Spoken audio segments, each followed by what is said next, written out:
The Unitarian Church of Montpelier is located on Western Abenaki land, which has long served as a site of meeting and exchange amongst Indigenous peoples and all living species.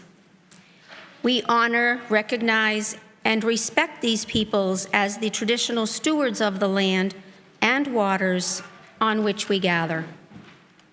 In that same spirit, we respect, protect, and be good stewards of this land for as long as we walk upon it. Good morning. I'm Betty Roy, your worship associate this morning. We are delighted to welcome you in the sanctuary with the Easter bonnets and those of you watching on the live stream. We deeply appreciate your presence and fellowship as part of our beloved Unitarian Church of Montpelier, which has been a sanctuary for those seeking spiritual sustenance as well as peace and justice in the world since 1864. We welcome all into this community that affirms the worth and dignity of each and every person and the interdependence that we share with all existence. We're so glad you're here today. Please know that we have hearing assist devices available on the table in the rear of the sanctuary. Also, please know that if you want to listen to and watch the service in the fireplace room, which is downstairs, you are more than welcome to do that at any time.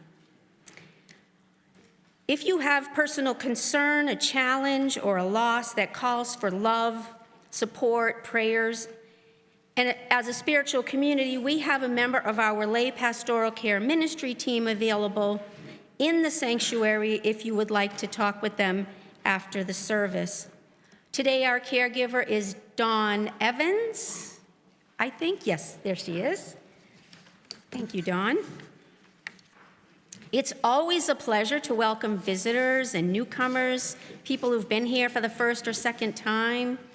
If you feel comfortable and you would like to, if you're new or visiting, want to raise your hand or stand up so we can welcome you. Thank you. Very welcome.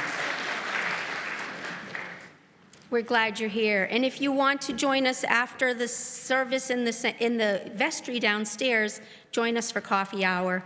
And there's some more information on the church if that's what you would like at the hospitality table. Now, let's take a few moments and greet our neighbors and share a few words of greeting.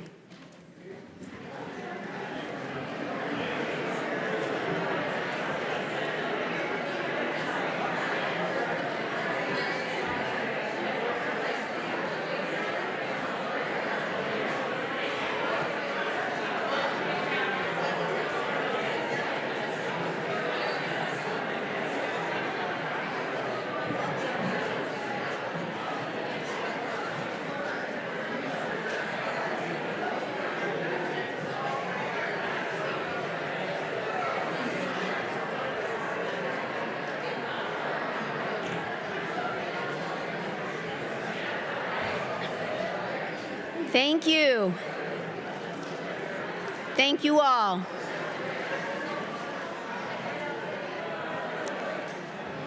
Thank you. Thank you for sharing these great greetings. We invite you to continue those greetings after the service, again in the vestry during coffee hour. And now, let us take a deep breath. Make sure our cell phones are silenced. Mine better be, it's back there. And enter more deeply into this time of worship with the prelude.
On this Easter morning, the sun promises to shine light and hope into our eyes, onto our faces, onto our spirits.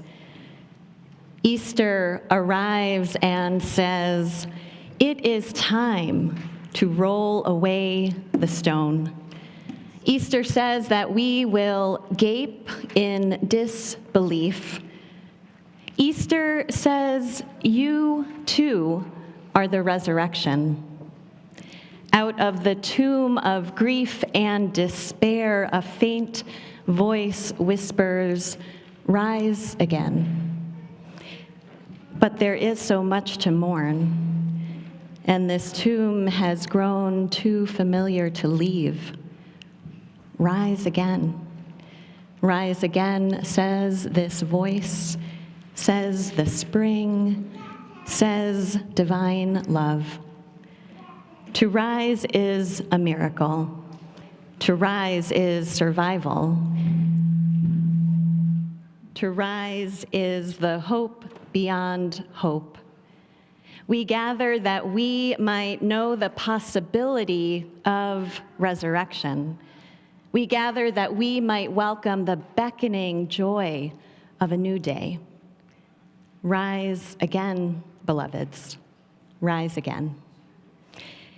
And I invite you to rise in body or spirit and join in singing our opening hymn, which is number 266 in the gray hymnal, "Now the Green Blade Riseth."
And now we welcome Lonnie and Emily Seifert and Genevieve to join us to light the chalice.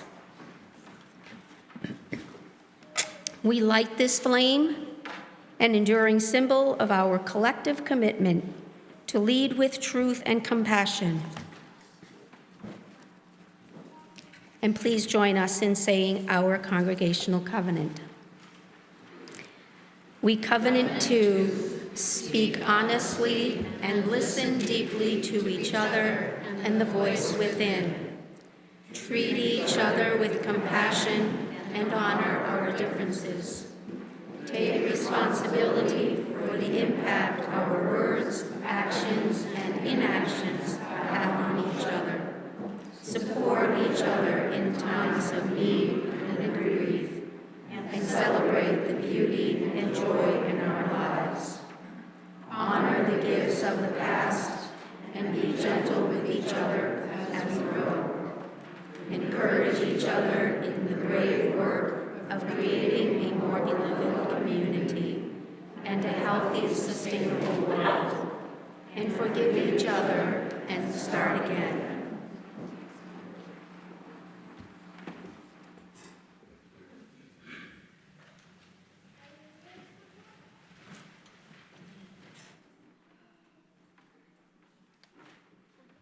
Good morning. And now I would like to invite the children to come forward, please, and join me up in front.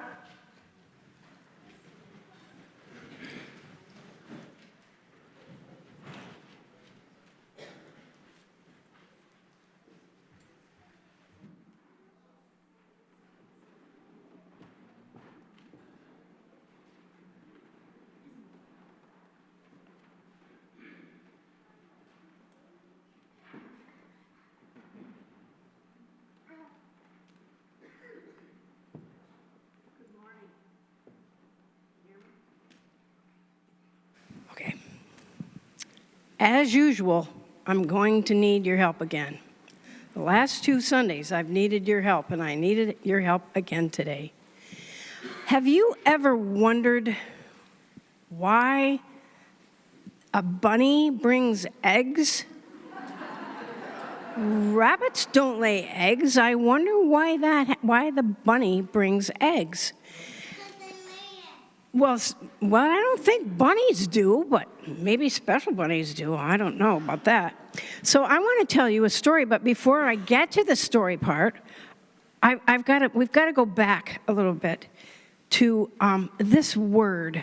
Now, some of you can read, and some of you grew up in Vermont, so you might know this word already.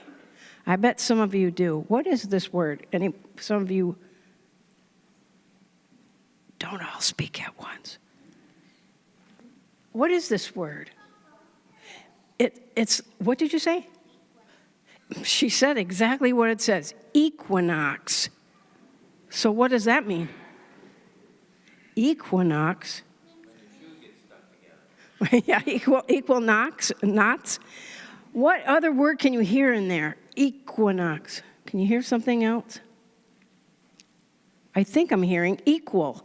Equal, and the knock part means night. Equal night. Good morning.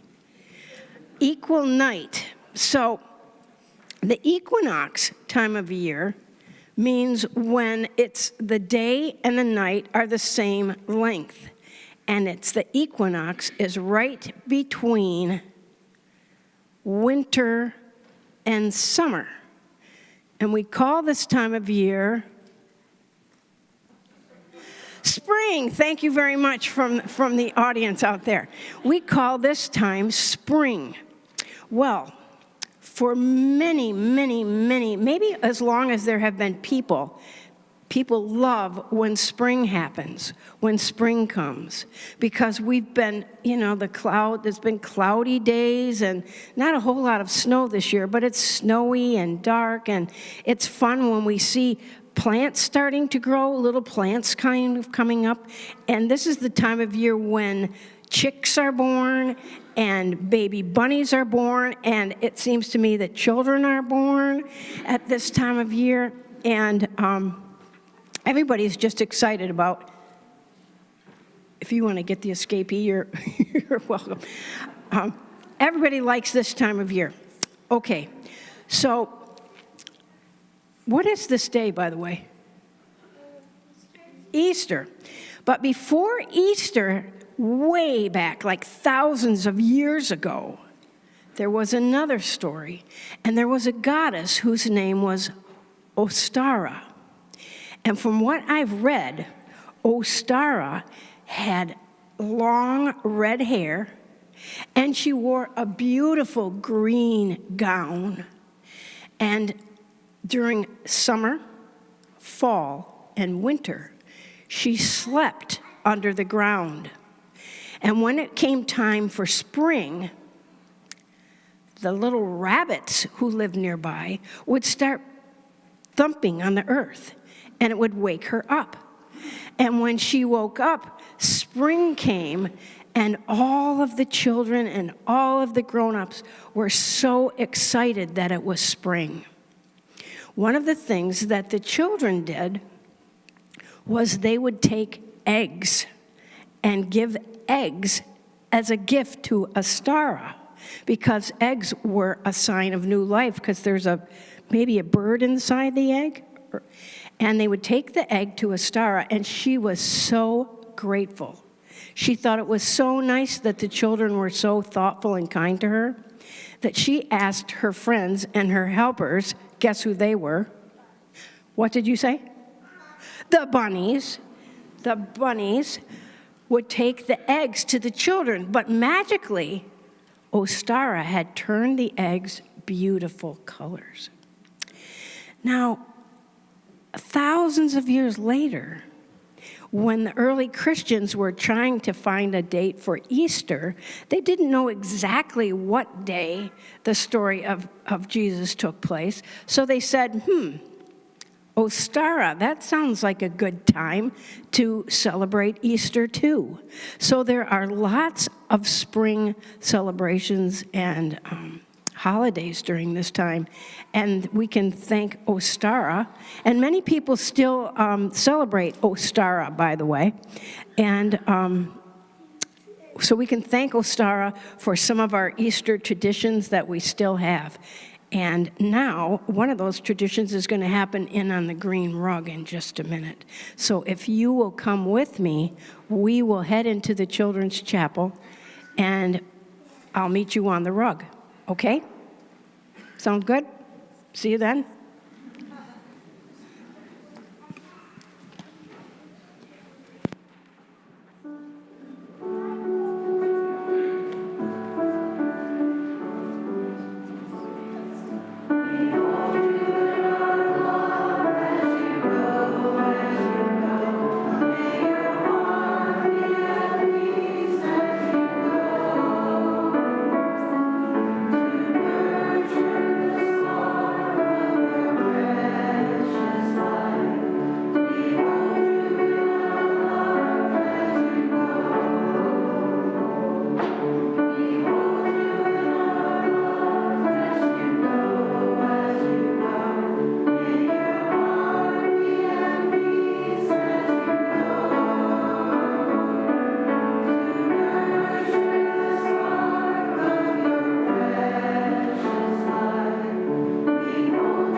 I'd like to share a few announcements with you. Tomorrow, UCM cooks will be making pasta, meatballs, garlic bread, and salad for the community lunch, which is served at Christ Church at 64 State Street between 11:30 and 12:30 p.m. All are welcome. There are also volunteer opportunities between 9:30 and 1:30 each Monday. Find the link to learn more and sign up. It's all in the e-news. Do you have a gift to contribute to our Gift of Love raffle and celebration? I did mine yesterday online. It was really easy. Visit the Gift of Love table downstairs in the vestry during coffee hour to see what's already been donated. Lots of things down there. Or to make your gift or donation. And again, to learn more about this, it is also in the e-news. Also, if you would like to join the 9-week study group series based on My Grandmother's Hands, Racialized Trauma and the Pathway to Mending Our Hearts and Bodies, and you would like UCM to provide you with a copy of the book, you need to sign up by the end of today. A link to register is in the e-news, or you can visit the hospitality table. I think Elaine has more information down there. And as usual, for more announcements, consult the e-news. If you haven't done so already, you can go to the UCM website and just sign up there. And now, the act of giving is a spiritual practice in our community, as important as any other element of our shared time of worship. Our generosity is a form of love. Our gifts, freely given, help us to practice Unitarian Universalism within and beyond our congregation. Each month, through the UCM Community Pouch program, we share part of our collection with an important church fund or a community organization aligned with our values. The community pouch recipient for the month of March is the Montpelier Community Gospel Choir that has been singing together since 1994. Their mission is to share the hope, joy, and inspiration of African American gospel music. Half of our cash offerings will go to our pouch recipient. The other half will directly support the mission and ministry of this congregation.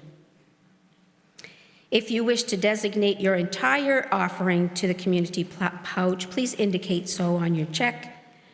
Checks go to the church unless otherwise designated. And you can find, which you already have, the pouches on the outside aisle, and if you could pass them on to the center, we gratefully appreciate each and every one of you for your generosity in its many forms. Your offering will be greatly received.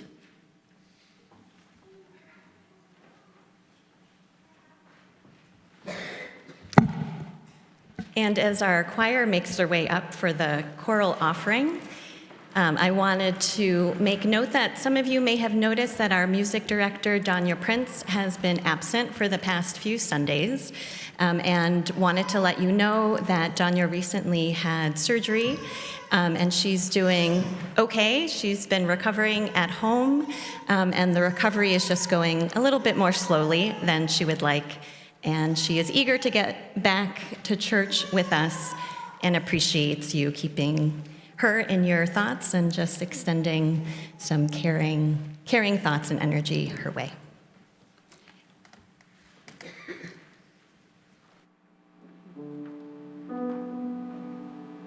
Rising,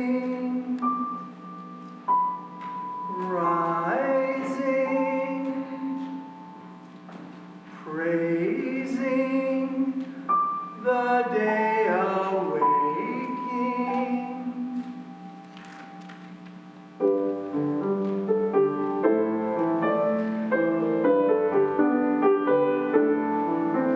Am I willing to be just a drop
Thank you so much, choir, and to Donia for composing that beautiful music.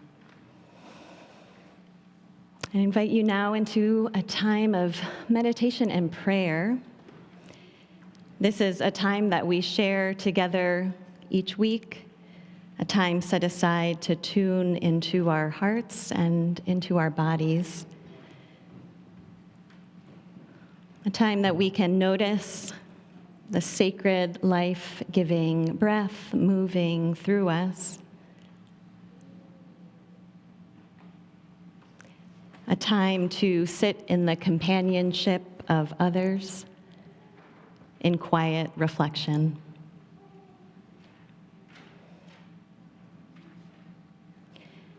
As a communal body gathered in prayer, I invite us to hold in our hearts all those who might be suffering in this moment, those who are grieving, those whose bodies or minds are in pain, those who are without shelter, those who will not gather around a table set for a feast tonight.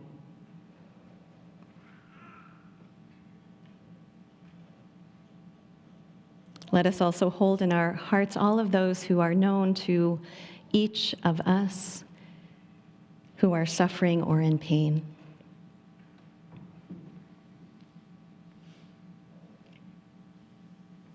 Let us hold in our hearts all those whose spirits long for something more in this moment. Those who yearn for a peace or a freedom that has not yet arrived. Those who long for belonging. Those who long for a hope greater than despair.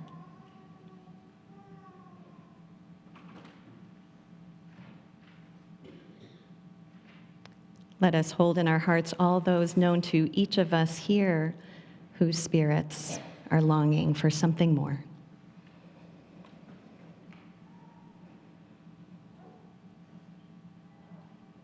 And on this Transgender Day of Visibility, let us hold in our hearts all of our trans and non-binary kin,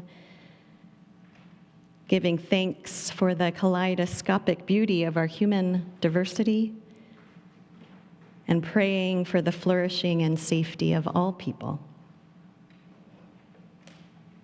May the promise of life, rebirth, and resurrection find its way to each of us.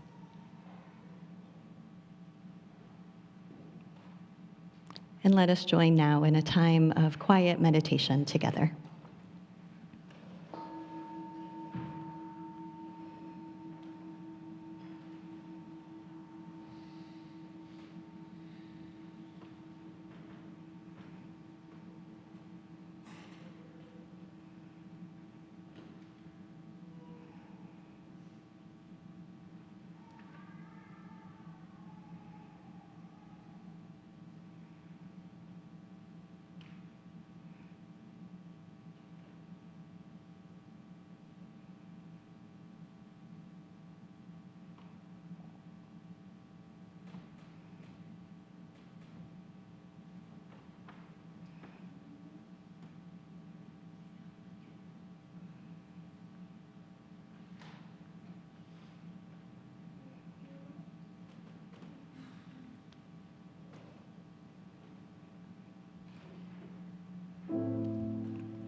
The first reading I have to share with you this morning comes from the Gospel of Mark in the New Testament of the Bible, chapter 16, verses 1 through 8, as translated by Eugene Peterson in The Message. When the Sabbath was over, Mary Magdalene, Mary the mother of James, and Salome bought spices so they could embalm him. Very early on Sunday morning, as the sun rose, they went to the tomb. They worried out loud to each other, "Who will roll back the stone from the tomb for us?" And then they looked up, saw that it had been rolled back. It was a huge stone, and walked right in. They saw a young man sitting on the right side, dressed all in white. They were completely taken aback, astonished. He said, "Don't be afraid. I know you're looking for Jesus, the Nazarene, the one they nailed on the cross. He's been raised up. He's here no longer. You can see for yourselves that the place is empty. Now, on your way, tell his disciples and Peter that he is going on ahead of you to Galilee. You'll see him there exactly as he said." They got out as fast as they could, beside themselves, their heads swimming.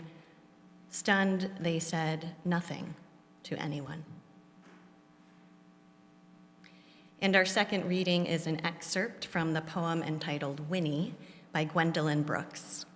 Brooks wrote Winnie as a tribute to South African political leader and human rights activist Winnie Madikizela Mandela, written in Mandela's voice.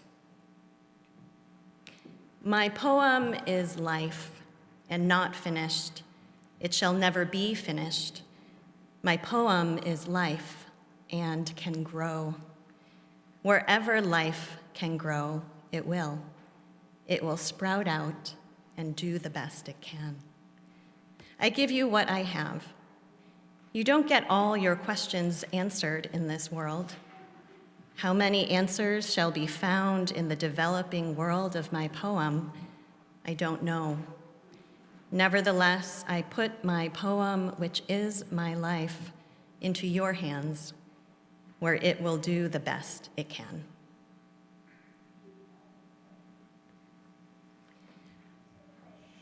The heaviest thing that I have ever tried to move is my car. On more than one occasion, my car has gotten stuck in the ruts made in our dirt driveway by 2 tons of weight sinking into the softened dirt during mud season. Thankfully, there's my spouse as well as neighbors who are available to help push the vehicle out of its stuck position. Now I can imagine the worry that the women in the gospel reading felt as they anticipated going to their friend Jesus' tomb the morning after the Sabbath and finding a heavy stone for them to roll away in order to enter. As the story goes, the women bring along spices and oils to spread over his body to prepare it for burial. When they arrive, they find that the stone has already been rolled back, and Jesus' body is not there. Instead, here's this young man dressed in white who tells them not to be alarmed.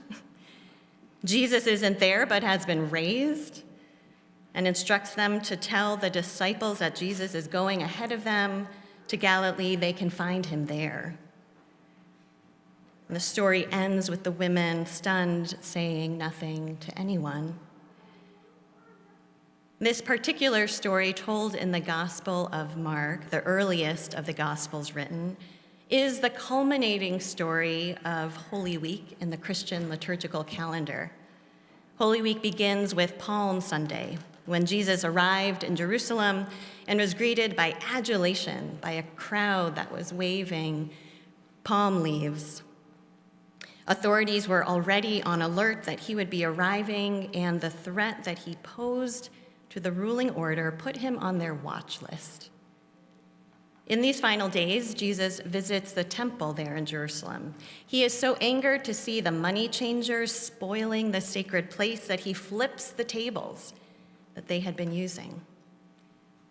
And then, after sharing the Passover Seder with his group of disciples, Jesus was arrested. He was briefly tried, then sentenced to death by crucifixion. And as we heard in the gospel reading, this Easter story shares the message that Jesus was then risen from the dead. The story doesn't end with the women fleeing the tomb and remaining silent. Word gets out that Jesus was not found there in the tomb. And then, according to biblical scripture, he appears to his followers and remains with them for a period of time.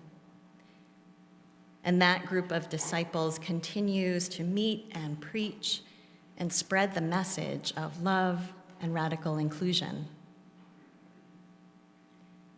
The spiritual arc of Holy Week compellingly brings us along the journey from death to life, despair to hope.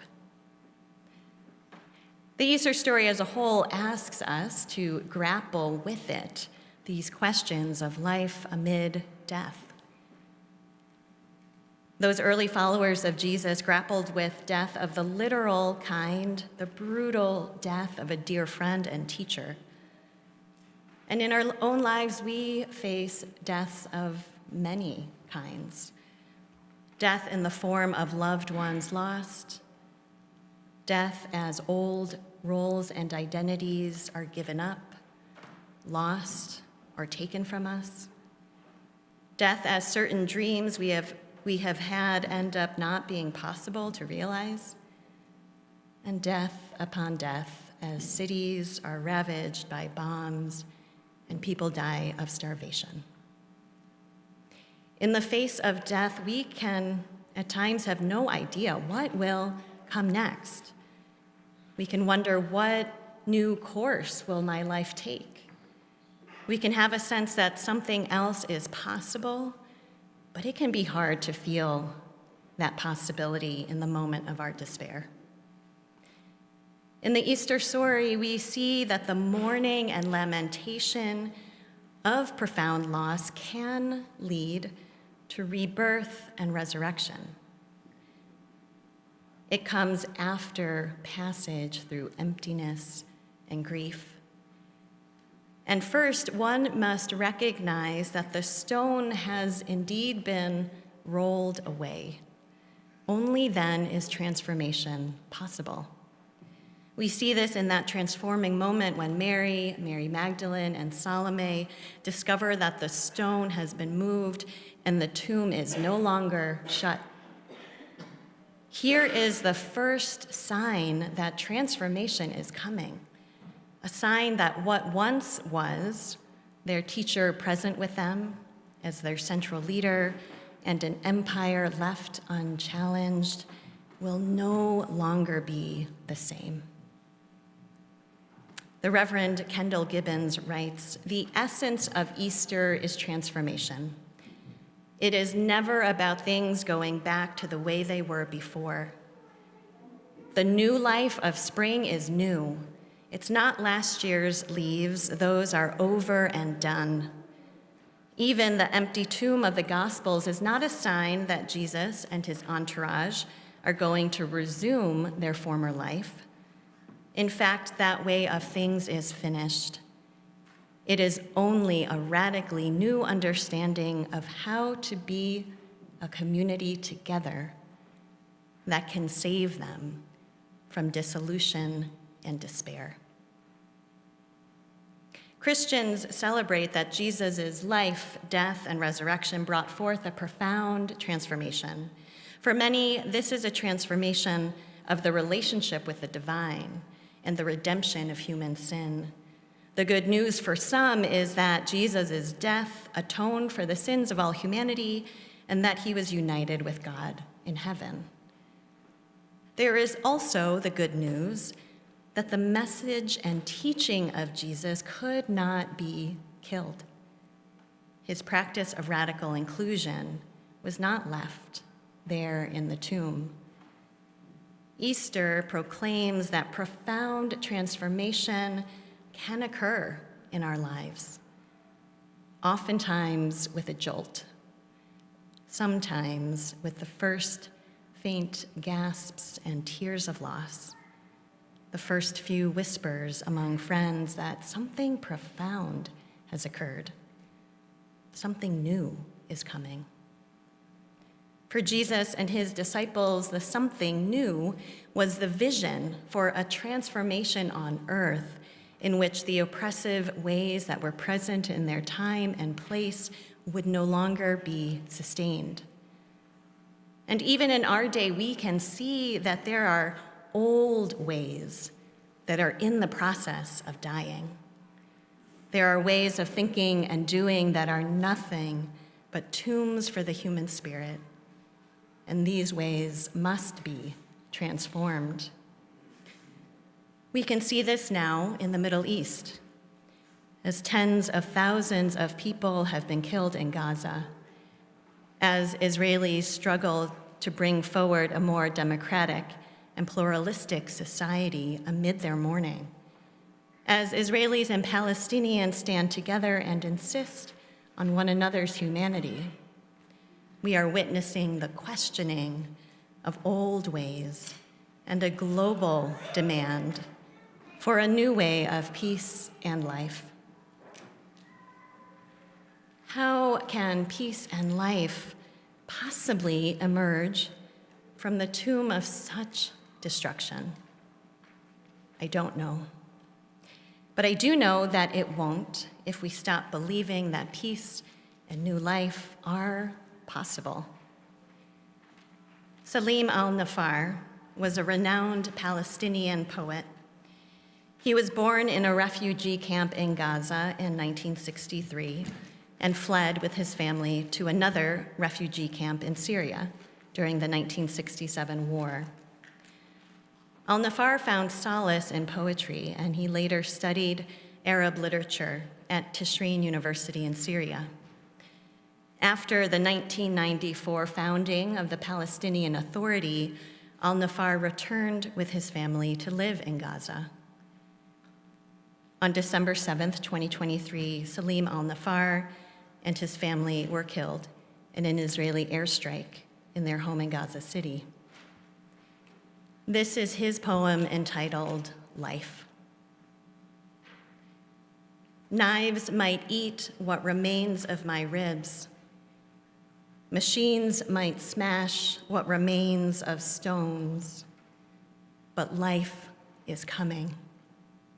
For that is its way, creating life, even for us. Life is coming. The emptiness of the tomb is not the end of the story. Bombs and ravaged homes are not the end of the story. The pit of grief is not the end of the story. Something new can yet be made. New life can yet rise. Life is coming when people are free to roam the land, to plant and harvest olive trees and figs, to worship and dance in the desert, regardless of race or religion. Life is coming.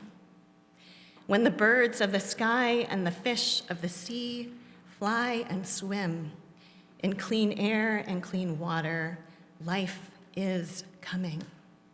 When people of all genders can be out and visible safely and joyfully, life is coming. As the poet Gwendolyn Brooks writes, wherever life can grow, it will. It will sprout out and do the best it can. And we must be the agents of life. We must continue to ask what in our own lives and in our society needs to be transformed. Where can we be rolling away the stone to reveal the possibility of something new emerging? How can we participate in the rising up of new life? What shapes this new world ultimately is love. For those early followers of Jesus, it was a love of their teacher and friend. And it was a path of love that he showed to them through his actions and teachings, a path of love that rejected the hoarding of power and the oppression of those deemed less than. It was a path of love forged on occupied land that turned upside down the notion that might makes right and that the rich should rule without consequence. Instead, this path of love found strength and hope in embracing the enemy, in caring for the sick and the outcast, in creating family and community among unlikely people and in unlikely ways. A belief in this new world order meant that old ways would have to die to make new way for life. The Christian theologian Walter Brueggemann asserts that the Easter question is whether you can permit in your horizon new healing power, new surging possibility, new ways of power in an armed, fearful world, new risk, new life, leaping, dancing, singing, and praising the powers beyond all our controlled powers. Right now, stones are being rolled away. Transformations are beginning. Can we permit healing, possibility, and new ways of power to enter our horizon? Can we defy an armed and fearful world and embrace new risk and new life with leaping and dancing and singing? The resurrection of new life is still arriving. The green blades are still just beginning to rise above the hard soil. New life is still being imagined and brought into being. Can we allow ourselves to see the seed that has been planted, that is now beginning to sprout? The earth shows us in its renewal that our path of transformation lies in wait. The day will come when that seed will burst into life. It may not be right now, but transformation is possible, and love is our companion in the waiting and in the making of a new world. Life is coming. Hope is coming. Joy is coming. So may it be.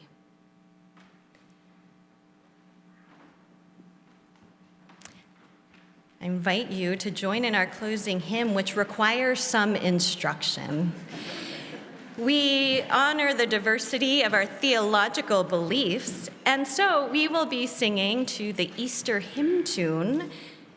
And you, because we like to give choice in Unitarian Universalist congregations, can choose whether you will be singing the words of Lo, the Earth Awakes Again, which is number 61 in the gray hymnal, or Jesus Christ is Risen Today, number 268 in the gray hymnal. We will be singing 3 verses, and to make it easier for all of you, those verses will be projected up front if you don't want to be flipping back and forth. Please rise and embody your spirit for our closing hymn.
we extinguish our chalice and carry within us its flame of truth, the warmth of community, and the spark of hope into the days and the week ahead.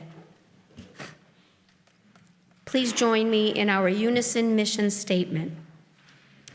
We welcome all as we build a loving community to nurture each person's spiritual journey, serve human need, and protect the earth from home. As you go from here, may you witness and praise the life that is coming, the life that is emerging now around you and within you. May hope and joy rise again, giving you strength and courage in the days ahead. And may you go in peace and return again in love. And we conclude our service with the postlude.